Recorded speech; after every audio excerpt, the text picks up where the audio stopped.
le gouvernement qui sera issu de la décision du président Emmanuel Macron aujourd'hui, ce gouvernement va tomber comme celui de Barnier. Ça, c'est le premier point. Il va tomber pourquoi? Parce que le gouvernement qui arrive sera plus fragile encore que celui de Barnier. Je vais vous dire pourquoi il sera plus fragile. Il sera plus fragile parce que la crise financière, économique et politique dans laquelle la France est plongée est en train de s'aggraver. Et pourquoi est-elle en train de s'aggraver? Parce que la mamelle, la vache à lait de l'État français est en train de lui enlever ses tétons de la bouche. Quelle est la vache à lait de l'État français qui est en train de fermer les robinets? Ce qui explique la raréfaction et la crise budgétaire que nous observons en France. Il faut savoir d'où vient la crise.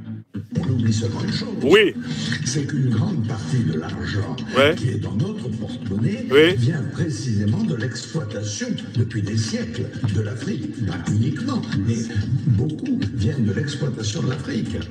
Alors, il faut avoir un petit peu de bon sens. Oui. Je ne dis pas de générosité. Oui, de bon sens. Le rappel sauve l'âme. De justice. Oui. Pour rendre aux Africains. Oui.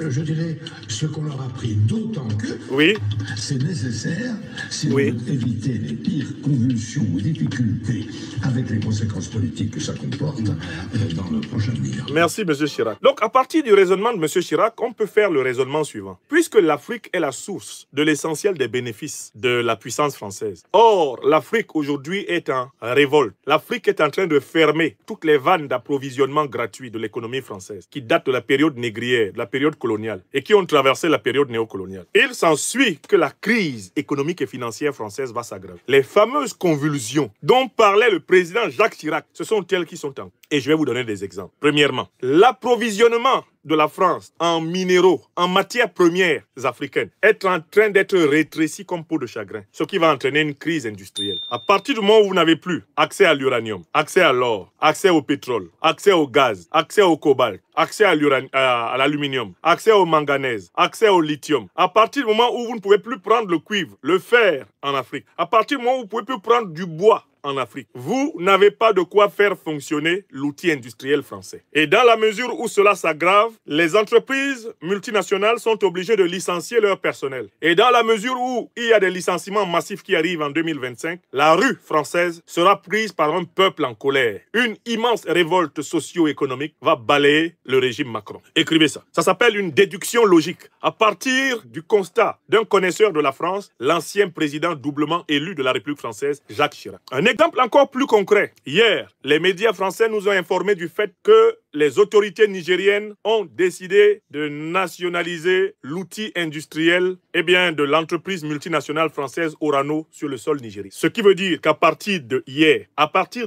4 décembre 2024, la totalité des usines construites par Orano sur le sol nigérien appartient désormais au peuple nigérien et est géré par l'État nigérien avec les partenaires de son. Je vous rappelle que sur les 4 premiers mois, lorsque cette décision a été prise, le groupe Orano a fait état de la perte sèche de près de 500 millions d'euros d'économie. Ce qui veut dire qu'en moyenne, au minimum, sur toute l'année 2024 qui s'achève, le groupe français Orano, qui est détenu à 90% par l'État français, ce groupe a perdu au moins 1 milliard d'euros, rien qu'au Niger et rien que dans la filière uranium. Or, ce sont de telles décisions qui ont été prises au Mali, de telles décisions qui ont été prises au Burkina. Ce sont de telles décisions qui vont être prises au Tchad. Ce sont de telles décisions qui se préparent au Sénégal. Ce sont ces décisions qui se préparent après la chute de Ouattara en Côte d'Ivoire. Ce sont de telles décisions qui vont être prises, que Biya tombe ou pas au Cameroun. Ce sont ces décisions qui arrivent bientôt au Congo-Brazzaville, qui arrivent au Gabon. Ce sont ces décisions qui arrivent en Guinée équatoriale et qui arrivent en Centrafrique. Ce sont ces décisions qui arrivent au Togo, qui arrivent au Bénin. Ce sont ces décisions qui arrivent,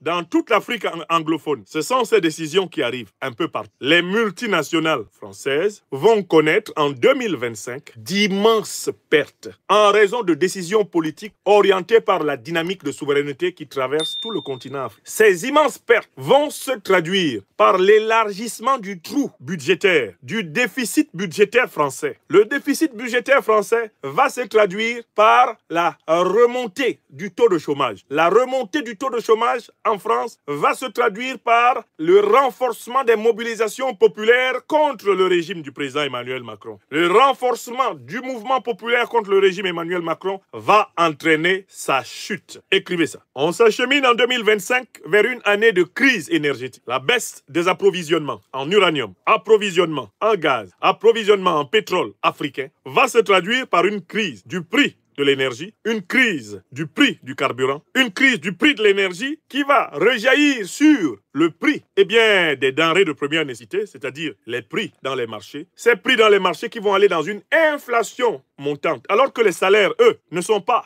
indexés sur cette inflation. Tout cela va provoquer la colère des salariés, la colère des fonctionnaires. Tous les corps sociaux français vont entrer en ébullition. Le président Emmanuel Macron ne va pas reconnaître la France, dont il est devenu président en 2017. En 2025, quand il va regarder la France depuis la fenêtre, il n'aura qu'une seule envie, c'est de la fuir. Écrivez ce que je vous dis. Tilana Yom Mehe Kalbe,